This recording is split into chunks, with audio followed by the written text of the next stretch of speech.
oyo bazui babimisi la vérité otomboki o eza na nos problèmes na yo ozoya pe ouvertement koloba bakomba bato baza concerné te. À un moment donné il faut pas se voiler la face, mais c'est un peu ridicule. Nga esa nga na mawa na souci de voir que muta a tergiversé bon aux amants qui a maîtrise.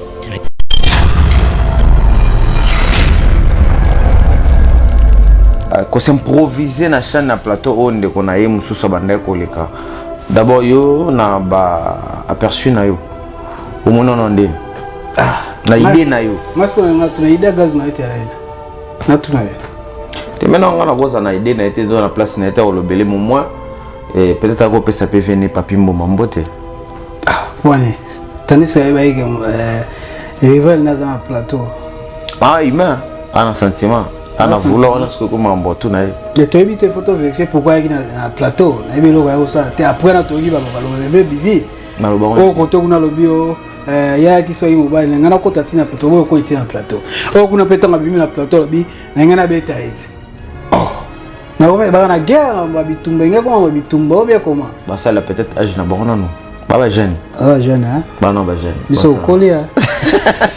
ba jeune ba so na bango ba so na bango ba oui ya jeunesse mais nga ko ba be sens na ngote na comprendre sens na ngote inos bina plateau gaz mawete ye ay piquen au Bénin là pas être là piquen yo na 24 ans mamni sala na 24 ans à 24 ans ça me belé ce que bango va combiner na 20 na ko taguna bazal panga watu na mwa moto ena vendre no taka o rebe mbata na biomba beba na kwa course ngonde o sala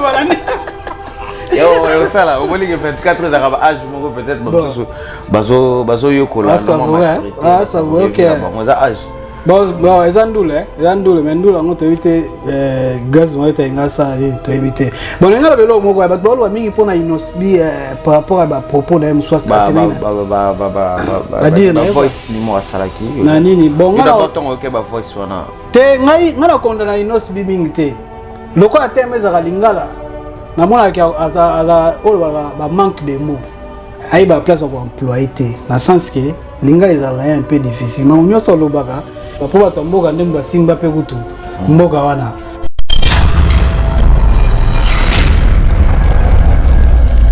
mais comment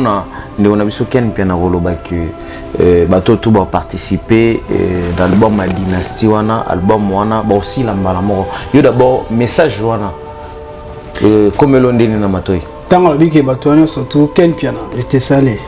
so la bidi bato surtout ba participer ba aussi là déjà bon sur la minute ba dande minute ba dande est-ce que va album la marché est-ce que va mettre à la concert parmi bato surtout la tanga tout ça va bien maman ko to betala ya ba tendance ya kitoko te faut tout sur la musique tout ça ba au milieu du village vous en comprenez et ça juste un projet vous avez milieu du village alors que non papa milieu du village ba ko ngota mutaza boye liboso caméra zoloba azo sola na bato na ndeko wala na biso siko babi ke muto azo la vérité parce que ndeko na biso nyoso to tanga ba komba si ba pesa ba position eza moi pas sur le balkamo wala lo ngota muso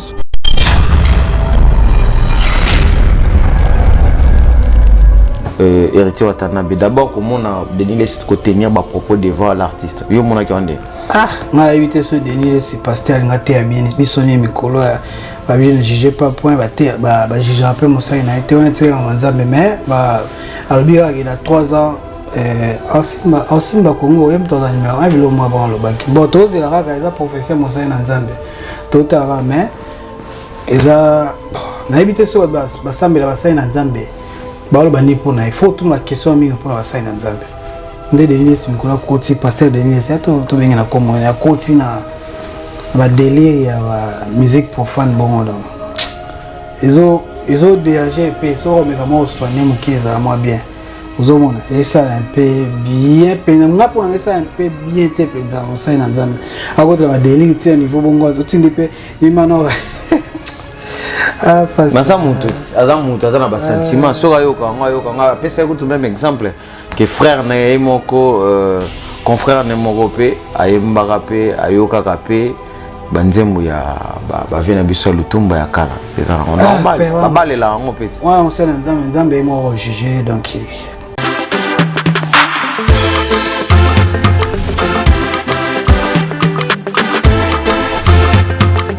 donne-nous tout ce qu'il y a de meilleur.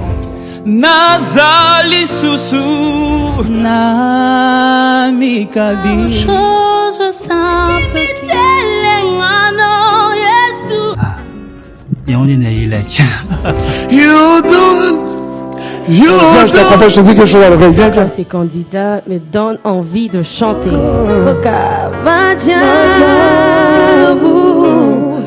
Sa bonté nous établit avec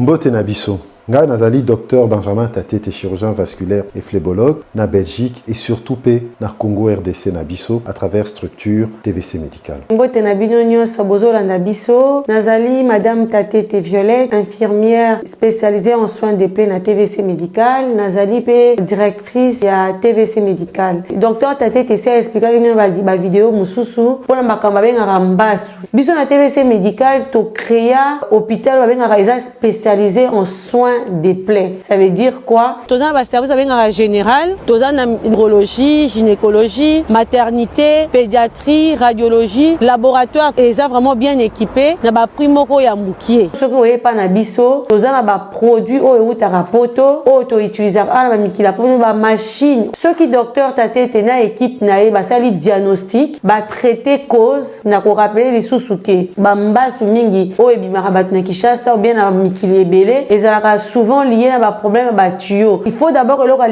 connaître les causes. Ce qui cause est connu, peu importe origine à pota, la TVC médicale en charge. C'est pour cela que en tant que chirurgien vasculaire, n'a ramené na Congo la technique chirurgicale minimale invasive aux ESO soignés. Ba médecin na TVC médicale, 77 avenue Kenge na Ngiringiri. Baza formé pour reposer le diagnostic, pour soigner tout et puis ngamoro na opérer. Baza na appareil net bozomona donc na royebi sabino à travers médias oyo bolo bali sous-souté que ba informa ki binoté. Donc ce que na mutu o abela ka ba pota ezo kaukate ezo silate bo ke n'est pas ba tradi praticien te bo memaye na TVC médical na 77 avenue Kenge entre Asosa et Chaba na commune Ngiringiri wana ndi ba kopesa bino solution na ba batali ba pota na bino. Merci beaucoup pour l'attention na bino. Donc boyebi très bien maintenant ce que ça veut dire mbasu ba bois que la ramotute ezali maladie.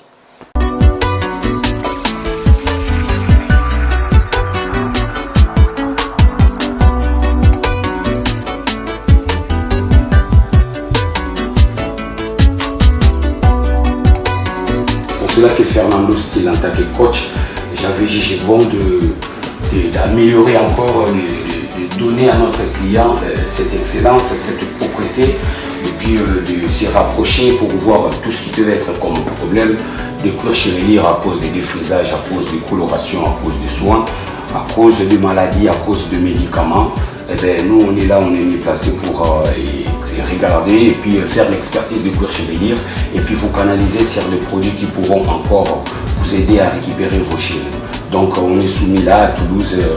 On est à Toulouse, donc au centre commercial Saint-Georges, juste pas trop loin du magasin Lacoste. Donc, nos habitués, je sais très bien qu'ils vont nous localiser facilement. Et puis après, le numéro de téléphone sera juste quelque part là pour arriver à nous appeler si vous n'avez pas vraiment des arrêts de confinement, vous avez du mal à se déplacer. Le numéro de téléphone sera juste quelque part là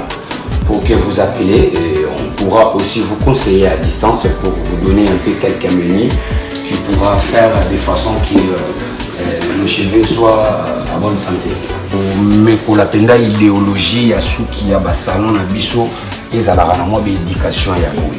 je veux dire que la coiffure est liée avec la santé et puis tout ce qu'on fait malheureusement dans la coiffure afro, il y a beaucoup de produits qui sont transmissibles.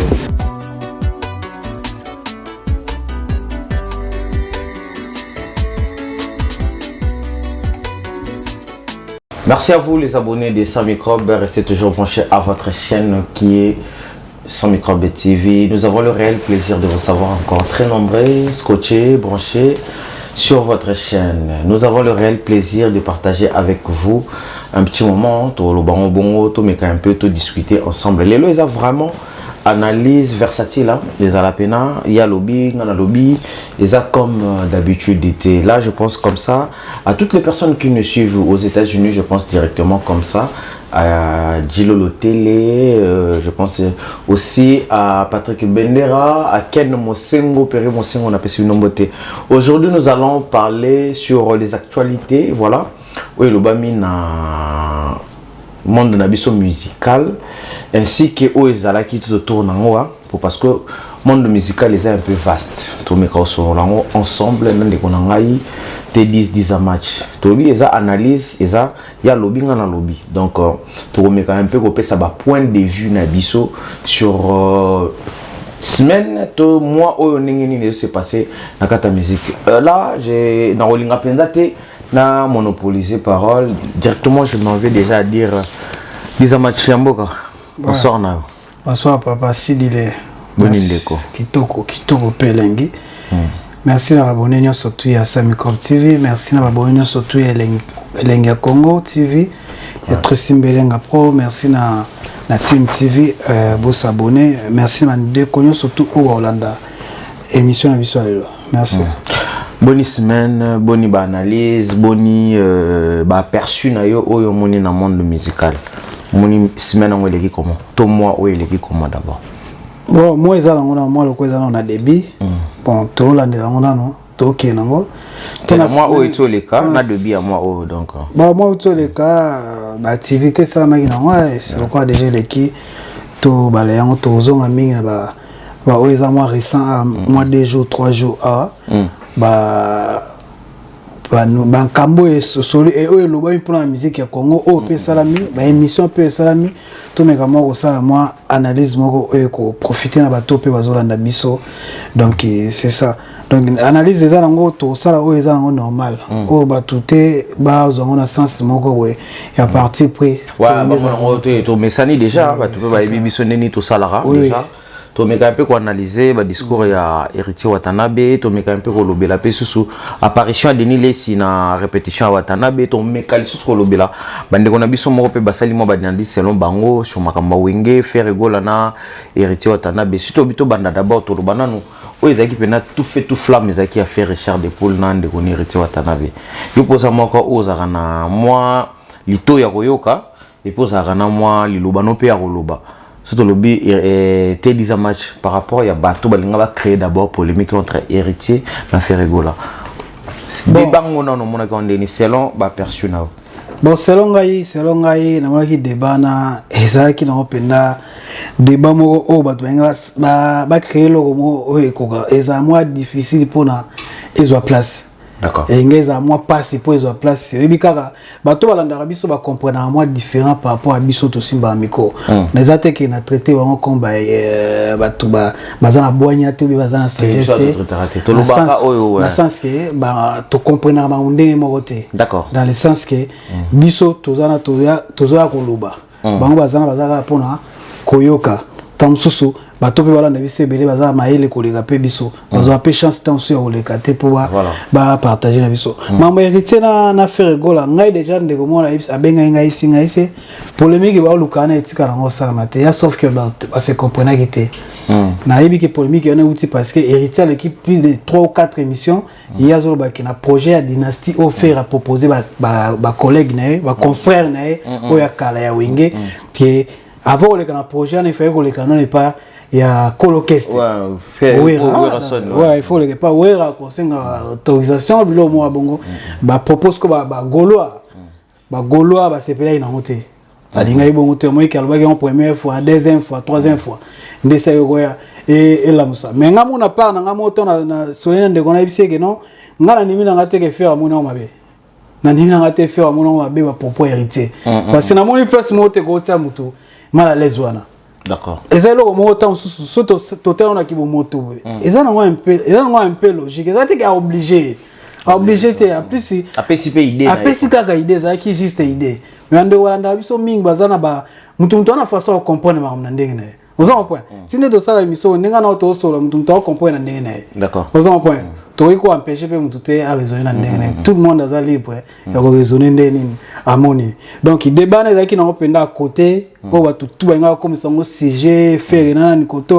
mais sous bas c'est une émission. Bah tu ya gaulois. Na qui ne connaît pas émission sous bah tirer des balles et pas wata.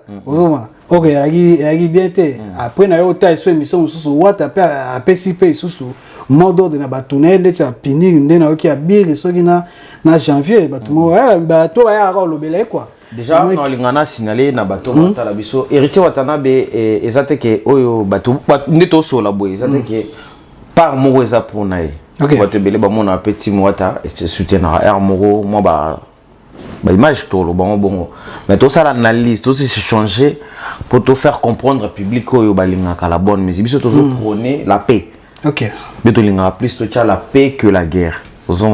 Donc tu linga un peu tu me kako souligner bon d'abord linga na souligner et le mot oyo tout le monde peut pas hériter Watanabe comment on a hérité Watanabe tant aux guerres ezali na concerné à Mwanda héritier Watanabe yemo quoi dédicacé déjà Ferres que ça qui Koloba héritier a qui déjà penaé déjà ou bien sagement héritier à l'unité que musique ne souffrir les sous na ba guerre oyo aboya qui na album né à Liboso et un deuxième album n'était bon to wolo bango pe goza pe bongo goza pe bongo asala ki on parle avec Sabato o pe ba fan o ya faire ba CPT par rapport à ba propos là que c'est moi qui promets ate parce que moi na vinde to zala ka na ko sauter et ça ba tumsuso ko be ba na bango te boko be ba na te ça veut dire cela veut dire faire na hériter ça moi passe pour be ba et va battu ba ima baza ba imeza pour te on a vu sauter ba l'homme est faillible et ça pour te ba tumsu na vinde na masala biso ya passe pour be ba oyo moko na période na poso beba mais oko beba na te pona ni ba bien fait l'équipe trop bien fait l'équipe belé bon mesana donc ozo mona ka ke muto pe humble pour na ba parmi les musiciens au Congo mutaza bon ngai les plus humbles na mona wa faire selon ngai selon yo moi selon ngai na mona les plus humbles cela veut dire ba sali sage maka mususu ba pusaka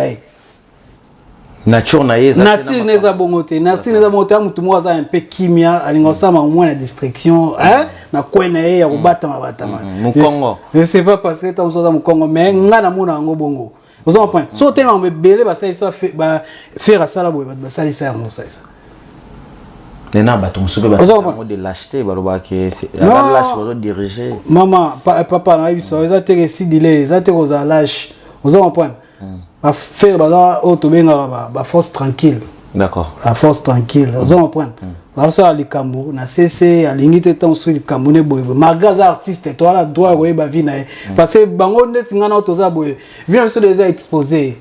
Ton image déjà exposé. De même que bango. Bango pendenge moko déjà exposé malgré bongo mais ça là que fort ya ça moi distraction na vie na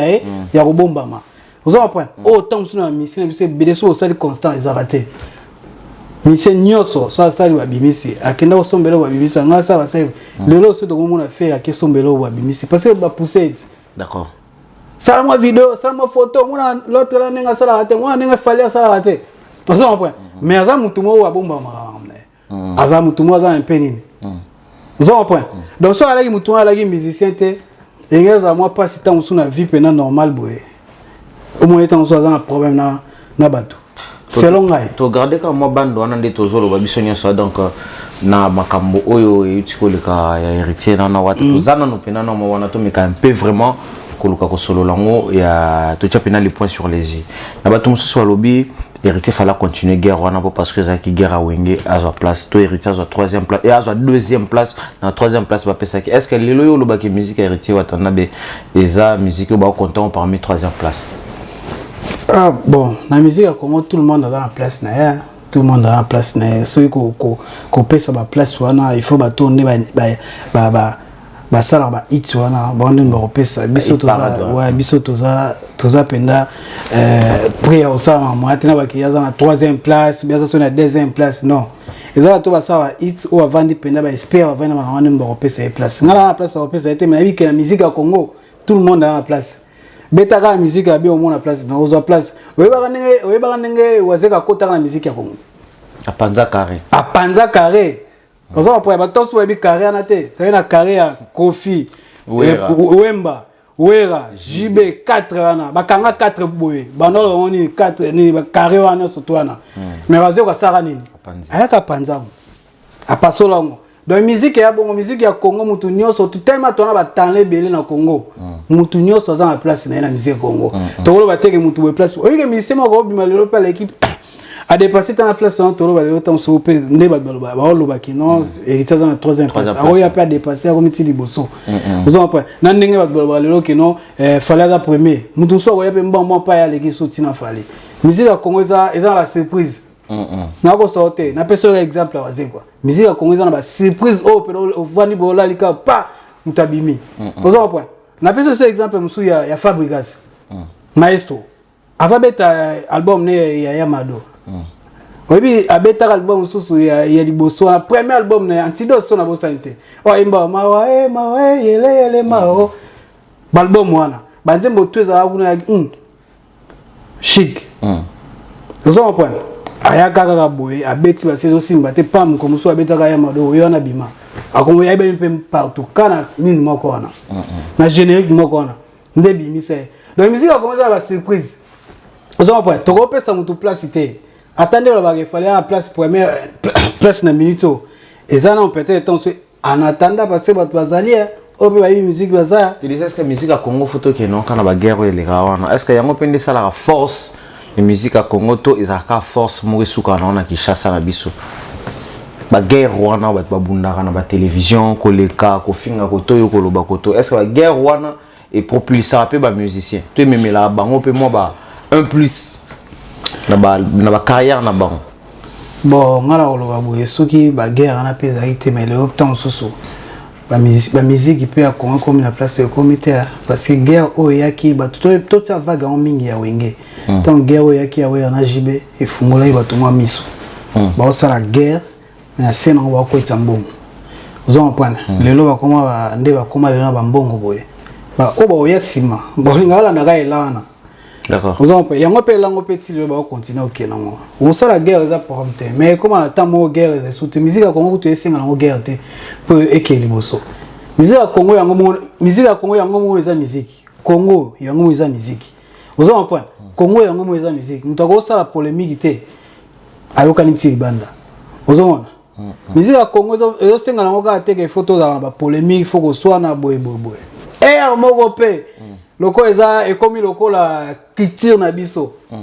que moi guerre moi mike za la po ça la koto abeti koto pe fa beta ce que ça musicalement ça va na yute son a utilisé terme musicalement ouais ce que ça musicalement ça va mais ce que komi ya ba frontiment ya ba nzoto ya kibubutu wala seconde et ko mabe mais musique ya Congo penda et senga ngo penza bongo te parce que musique ya modela na Congo tozo ada ba témoignage tozo ba pays à libanda tout autour na biso ba pays limitrophe na biso nyoso tout eza tout autour na biso et témoignage ngo musique ya Congo eza berceau maintenant yoka ndongo lobike libanda ya Congo musique ba memango eza na confrère na yo moko to loba ke musique ya Héritier Watanabe ezobundate libanda ya Congo que musique ya Fally Ipupa est-ce que comparativement na biso na biso journalistique est-ce qu'apport wana to discours wana est important comme faire on attend comme moi Mumba ya to pesi mbote pesa ça alobi que musique ya Héritier Watanabe libanda ya Congo to succès nango ezaka plus na Kinshasa mais libanda ya Congo musique ngo ndete zo bunda te yaza na bezo ba musicien wana pe ba ke bunda libanda ya Congo donc ripo na yo cha musique ezo bunda mana mutu moko na Congo libanda Congo ngai na golo bawe masidi to mekanano ko zonga na onano ba biso mona ba journaliste ba chroniqueur to pesa na valeur ya ba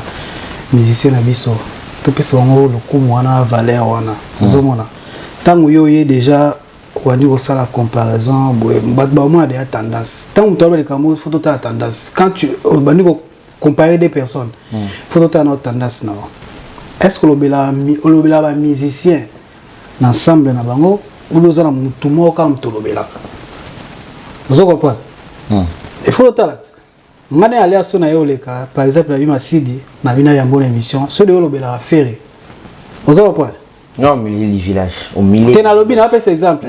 tena bi par exemple so lobela affaire au moins que au Shalom bien-aimé dans le Seigneur Zambela lola apambola bino nyonso na lingi kaka na informer bino que le prophète Ézéchiel l'homme de Bishima na inspiration à Saint-Esprit Zambe atalisi biso ke esengeli bana na bazala bien enseigné bien suivi. Voilà la raison pour laquelle naeko présenter bino votre chaîne professionnelle Ézéchiel TV.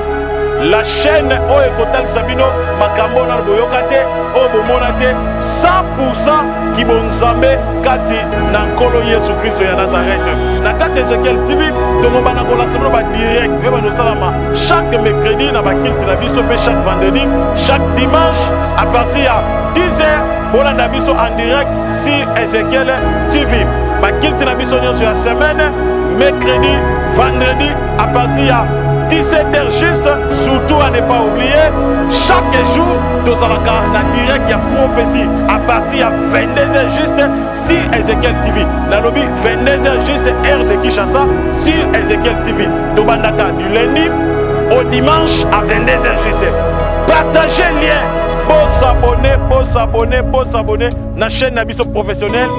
la chaîne Ézéchiel TV. Obeti Ézéchiel TV aux s'abonner parce que Nzambe o asalaka chaque jour en direct à 22h juste prophétie et peut ça avec précision landa direct à 22h juste aux prophéties Kolo Yesu Masia apambola bino au nom de Jésus-Christ.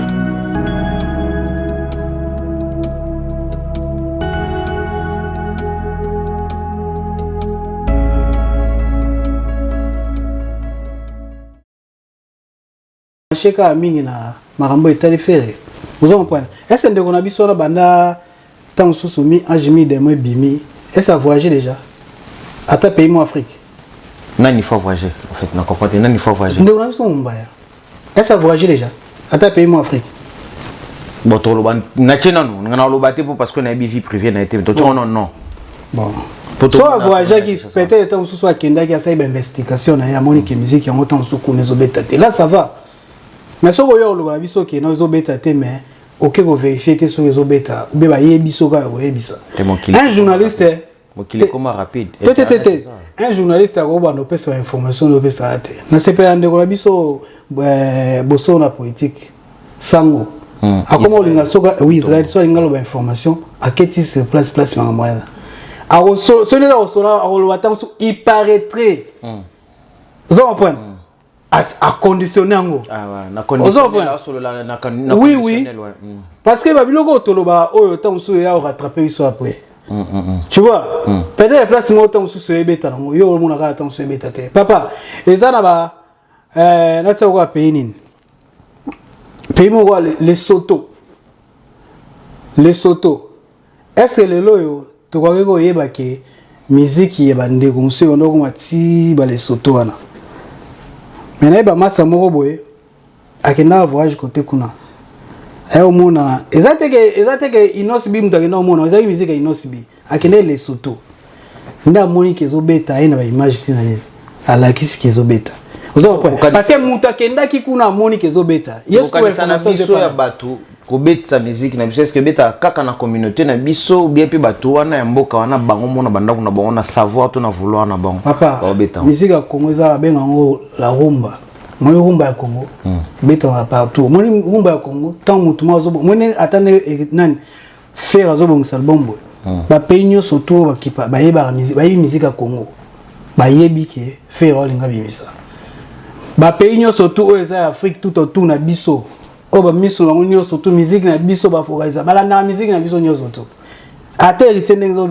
ebimi bo mi ajmi demo ezokana ebeta na problème na ngeza kino elo to nga to sala mo force nzamba sungi faut mo sa effort ya voyager ya voyager oketa na pena c'est elo ka moto koto ezo sala koto ezo beta banalize to ya ko sala ya moko kabo to vandi kaka boye to etolobi ke kuna ezo beta te mutu bonde mutu ezo beta kuna elo ne ezo lakisa biso beto eba ke fala so beta kote kuna pourtant so akende conseil kote kuna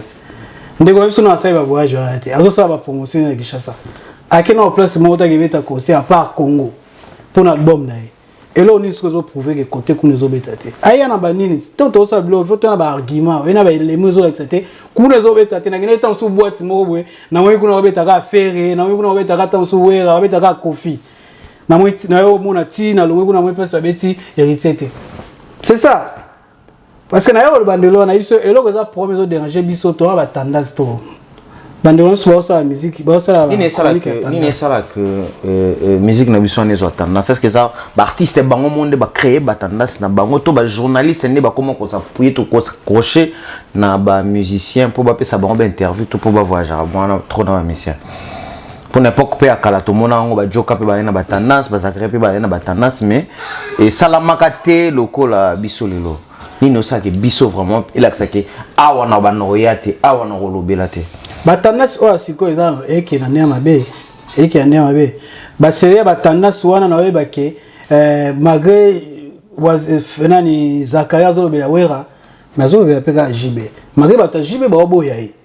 ozoyo comprendre nayebi te to atano ozobosana aolobele kaka malgré baoboya bayebi de atandasi neza moto awera mais azoloba ngo kaka Serge Kayembe azolobela jibe mais alobaka mpe kaka wera bato awera baopekisi koloba bango biso azoloba kaka. Vous comprenez? Donc, on a côté la musique à Congo. On a côté comme on a fait ça que non, sur la image à ouais à la question. Tout le monde a dit, ouais, ça les plaisir, c'est une image à la question à présenter biso. Le lot peut pas l'accepter bon. Tant qu'on y est que le but est côté place besoin bétate. Il y a la biso image, il y a la biso iso là c'est que place on a OK kuna musique à tel mutu et bétate. O est-ce qu'on a pour présenter en bateau. Vous comprenez? C'est que ba tendance à les hommes sous ces années. Bon, nde toloka kabiso biso amikile so biso amikile na bangi na ngata so $100 te $50 te miso baza kuna bakoma payer ba chroniqueur payer prépayer nde ba prépayer ba koma ofuta bango na fin du mois ba PC bon vous comprenez c'est qui toko de tandis que ndeko na biso na ngai na apprécier ngai biso to biso ba YouTube au karaté na apprécier to ndo taille loté ba parmi bato ba sala misala bien na YouTube parce que belé wala ça misala ba baza parmi mais ba tendance comme zo mikolo eza kitoko te epesa kitoko te aza me bela ko dégager na kati na ye aza musale bela na kati na ko dégager autant soit nga pencher mu parce que tendance on a besoin quand on intelligence ya ba journaliste belé pour ba développer niveau intellect na bango mais quand ngaka il faut quand obligé nga eza de kangier parce que nga na otiko lo babe ya place autant soit aza engagé to be place soit attends soit à partie pour ya mutu moko quelqu'un quand tu le mabe na été examen pas ça le mabe na mais so on doza la kala zaka na au milieu du village papa nzamba ndenge ya opambola bato nzamba opambola na sima mutu autant so yozo mona kaka opambola te opambola autant so bénédiction ko uta côté mususu yozo mona kaka mutu mo ko aza na succès lo kwa yana ni to ne mutaza na top mona ka yimuto bongisa vie na lobi non la vie za bongote la vie totale la lobby vous en point muto le temps to mone pamba lobby tam so muto sunga vous en point biso le temps to na yeba jour moto na komara mboka oyo batamo we na yebisaka bato omoni jeune wana bina filima c'est azana pas fabrigas na si jeune atanga bimisa ki nzembo na ye ya abeta pa nani kuna mon choix mama ngana sai choix na ngai na isa mo tipo OK loin aza musique kati na ye mais le lo massa ona yebisaka ye j'espère ta rota nga boy ayebi quel est l'autre résultat bon siko ba o baza suna ba CC o soupe bazoya ba musique eza musique kozala kana anglais on a ba journaliste to mona sous ken piana to linga to meka pena ko bannir ba yele ngamba ba mais non to ça musala to ile manga ba to meka vraiment ko sola musala na biso eza tellement et belé to sala mais comment on a biso ken piana roloba que bato tout ba participer dans l'album ma dynastie wana album wana ba aussi la mbala moko yo d'abord message wana comme l'ondine na matoi tant la biki bato surtout ken piana j'étais salé sur la vidéo bato surtout ba participer ba aussi là déjà bon sur la minute ba zande la minute ba zande est-ce va l'album la marché est-ce va mettre la concert parmi bato surtout à ngotanga tout sera bien maman ko to betala yamba batanda so ya kitoko te faut tout sur la musique tous là bas au milieu du village vous en comprenez c'est juste un projet vous au milieu du village alors que non ah papa au milieu du village ba ko ngota mutaza boy liboso caméra zoloba azosola na bato na bandeko wana na biso siko babi ke moto azoloba la vérité parce que bandeko na biso nyonso totanga bakombo si bapesa ba position eza mwa pasi oloba likambo oyo oloba ngo ntango mosusu est-ce na toke na bien est-ce bandeko wana ntango mosusu otanga est-ce daya batuna bango question moko na ndenge na négativité na ndenge artiste na bango est-ce barépondre longo na ndenge mabe na comprends pas répondre na ndenge mabe ndenge batuni o question moko boye ntango mosusu eza négatif mpo na artiste na yo batala mpe côté négatif artiste na bango tosola est-ce que si balobongo titosola est-ce que basolongo maintenant comment na bandeko na biso na peut-être que bango basala déjà bakoma déjà basangaja kuna baza na salaire bana nini balobela la place olia te lobo analyse bakosala moto aza na tendance te tozala bien moi mongamone tosala baanalyse tosala bawala na biso ebele baza kuna baya mayele koleka biso analyse jamais kosala ngo na moto aza deya na tendance okomprendre bandeti wa biso moto azwa vertige ayeba te soko komsala nga dene ozobenga na wario otobenga mutu boyenga mutu na mutu ozo mpwa yo toyebi nazwa tina ba appel parce que moto alinga yeba position na yeba position te ozo mpwa analyse okosala na moto aza na tendance te moto deya aza na tendance ba ke non soko yeko tuna côté parti na ye o se déchaîner kaka aza ko yo ke tuna moto IDPS makambo ya nini ya nini oya Martin Fayulu eza isuli na SID muta IDPS otune mba iside a bo magaga muta IDPS otune muta iside otune mba ya MLC be otune mba PPRD muta IDPS otune muta PPRD a pe sa position là et lo rezo déranger yango wana tanna seza makasi ba pesi de ba position ozo point ba position ba pesi zo ma passe pour Chanel na lobby ozo point yango na le problème yango wana voilà il y a les problèmes bon on va dire bah lobby peut pour kimi moi chaîne moi trop au tir de espace belé on peut profiter bah lobby makambo ba rolo parce que bah des raisons sur le que la place au chela on raison te ba te belé bah comme quand na fluidité bah ba makambo lo baté voilà na pe simbote na bon on a Alain Kelo na pe simbote bon on a Alain Salambi Alain Salam le spirit ou les spiritas ngala ben ke bongo Remi Voima mutambongo Jackson Bunga zo ya libanga na pe si simbote na Jackson Bunga na mbote na ngai na Patrick Zola l'international na pesi mbote pena l'international na vande pena bote mtambongo kaka tinela nga 3500 euros 3500 ah Patrick Zola na pesi Patrick Zola ah 3500 pena OK Patrick Zola na lele na pesi mbote pesa zali 10 match to komi na biso na moi suka ya analyse na biso ya sujet échange na biso ce qui est à la bande il faut yo lobela par rapport à ona soto tukoloba okoloba soni bon nga elo na koloba eza mboka ya photo tika tendance moi tendance nem tezo boma ba analyse auto mo salo otulinga pour bungi na waso sala pena analyse te analyse mingi eza kana ba komba batu nga wana nga vendre ba komba batu te vous en point ndetso au temps de deux personnes mutoka sonzeta mutoka tangi sujet mutoka suso la table ça ça oza oya tam so pour na 4 saisons ba des saisons différentes toi na 4 saisons yo obanga na fait toi na 4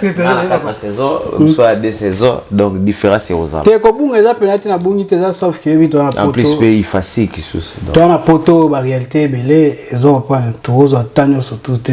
kamoka na internet comprendre mbosa eze belé toi il poto a pour na to ba belé na mitu na biso ba sa maele mo belé donc il était un peu satisfait toi ndo ça ka effort to lokaka to c'est mais quand tu m'as manani te o ba kisu ba mesh manani fa to kota manani fa to ya sonat Denis sola moto te be Denis si to fait sola ngo be oui fait sola ngo sur le plan d'abord tokendeka moi bref mon briefing mo botolinga to sala ka ko se pe no sibi na gaz mawe yana linginde plus ni sala tete yangu te da bio d'abord gaz mawe te quoi paraître bon ko s'improviser na chaîne na plateau onde ko na yemu suso bande ko leka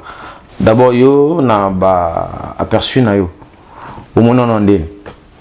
na idée na yo maso nga tuna idée gaz mawe te ala natuna te maintenant on a goza na idée na été dans la place na été au lobelé mon moi et peut-être à couper ça peut venir papimbo mambote pone tani ça va rival na za plateau ah humain un sentiment. On a voulu, on a ce que comment on tout naï. De te éviter photo vérifier pourquoi il y a un plateau. Na ibe lo ga ça. Te après na togi ba ba lo bébé bibi. Na lo ba. O koto kuna lo bio ya ki so yi mobile ngana kota tina plateau bo ko tina plateau. O kuna petanga bibi na plateau bi na ngana beta it. Oh. Na ba na guerre ba bitumba ngé comment ba bitumba bien comment. Ba ça là peut-être âge na bon non. Ba jeune. Ah jeune hein. Ba non ba jeune. Biso kolia. Ah oui, la jeunesse. Mais la compagnie sens la montée, la compagnie sens la montée, inos bina plateau, gaz maweta et piquen au bien la compagnie la piquen. Ils ont 24 ans, mamie sala na 24 ans. À 24 ans. Ça me belé. Est-ce que on va combiner na 20? Na kota kuna baza lupanga batu na mwa moto ena rando na otaka oreve mbata na biomba. Beba na ngala kwa course. Yangonde sala. Yo sala, au moins 24 ans à âge moko peut-être bazo yokola na maturité. Ah ça va OK. Bon âge. Bon ezandule mendula ngoto éviter gaz mo eta ngasa ali to éviter. Bon ngala belo moko ba bolo mingi pona inosbi par rapport à ba propos na mswa stratégie. Ba voice ni mo asalaki. Na nini bon ngala d'abord ton OK ba voice wana. Te ngai ngala konda na inosbi mingi te. Loko atemeza kalingala. Na mona ki aza olo ba manque de mots. Aïe ba place pour employer te. Na sens que lingala ezala un peu difficile. Mais on nyoso lobaka pour batomboka ndemba simba pe kutu mboka wana ozo mpo ni Congo mais siko kala bando ba ki batomboka mba simba musique ministre eza bongo te ministre eza kinon ba simba musique nako sa hotel nako bando tangi ba kinon ba simba musique na ministre ozo mpo dato équipe masolo ato équipe masolo so kinon to équipe masolo mo kontipe mboka pe mutariba mako pour ba tina na likolo ka ba utango bando simba mais na ministre papa ba débat ko lobaka ya ba sije ma osala ba biki bataka biso batakin trop ngana kino na boss na boya raté moi je suis kina né à kin grande à kin papa ozo point le lot simba masolo ya inosbi na gaz mawete kino simba masolo oui certes ba popo na ba tenga ba po na lobi boye ba popo inosbi ya engagé ka ye ba popo na ngana mona kino eza ba manque de mots peut-être dans la poste aloba eyoka na ndenga lingala mais ba mo employé ka ils ont un peu dans la bandine et correspondent à mon bon ngaloba vous en prenez bimsa moi impoli bimsa on dit moi d'habitude na moi nga impoli te nga monika kino ils ont la musique à bundara voilà tout comme on a Denis Lessi mon message à Denis Lessi ça qui une apparition à Denis Lessi na kata répétition il y a ndeko na biso artiste na biso star na biso héritier watanabe d'abord comment on a Denis Lessi ko tenir ba propos devant l'artiste yo mona ki onde na éviter ce Denis Lessi pasteur ngate ya bien biso ni mikolo ba bien juger pas point ba te ba juger un peu mosa ina été honnête en manzambe mais ba albira il a 3 ans Simba Congo yem to za numéro 1 bilo mo ba lo baki bo to zela ka eza professeur mosa ina nzambe totala mais eza na éviter so ba sambela ba saina nzambe ba lo bani pona il faut tout ma question mingi pona ba saina nzambe nde Denis Lessi mikolo koti pasteur Denis Lessi to benga na komo ya koti na ba délire ya ba musique profane bongo donc ils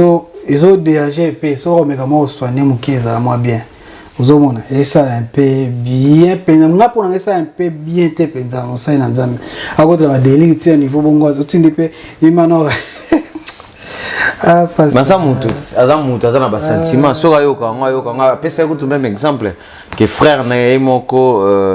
confrère na moko pe ayembaka pe ayoka ka pe banzembo ya ba vena biso lutumba ya kala eza normal ba balela ngo pe ouais on sait nzambe mo juger donc oyo nga wolo ba ki non toze la 3 ans oya lobiona après 3 ans artiste ozaye monto diriger musique ya Congo ya lobi total ba artiste pe nyos bazana bango tout ba obima bimba oyebana toze la prophétie na donc c'est ça mais ils a bien été pour na biso bana nzambe comment on a gaz ko se mêler na biloko bango benga ba païen ba pagano et ça propreté na éviter ce tir ba to ba prière ba monika tir le mosana nzambe parce que ba te belé oyo to so apena bango on dit mateti loke ya sambela ga nkolo na ndenga solo donc to juger na biso ete mais sortons papa Voilà, comme on a besoin de souka émission na biso, bandeko batali biso na Team TV, bandeko batali biso na Sans Microbe TV, to comme na souka na biso ya émission et te disent moni no kolo bela na bandeko balingaka Sans Microbe TV na Team TV. Bandeko so wala na biso na Team TV, Sans Microbe TV, Elenia Congo TV, toujours na Elenia Congo, on est ensemble, tout ça la rane, tout ça tout ça en collaboration quoi. Donc tout ça merci mille bandeko sur la division, merci 10 fois puissance. Célia Alonge, ya yo mwana petite sœur propre bande ba kisasa. Ya mo salutation Michel Mkokole. Merci toujours ma analyse, yo ne mto kimaka ngaite. Ils ont analyse biso. To pour mettre bandeko nini na Sans Microbe parce que analyse faisons makambo belé faisons pour 2021 faut donc créer des plateaux autour de ça chaque Jason Boumazali mtazo contrôler plateau donc voilà merci Nabino Baibozo qui tombe disposer qui a kotala biso na kati ya Elenia Congo na Team TV et surtout allez vous abonner massivement na Sans Microbe TV. Yabino humble serviteur Patrick Massidi to pesimbote na balinga biso et to lobi boye bozala vraiment na amour ya ko partageaka ba émission na biso ce que ezoleka et to botomber na émission na biso moko quelconque bo passer bo penser bo partager na merci na bino na confiance pour na amour pe o bozo disposer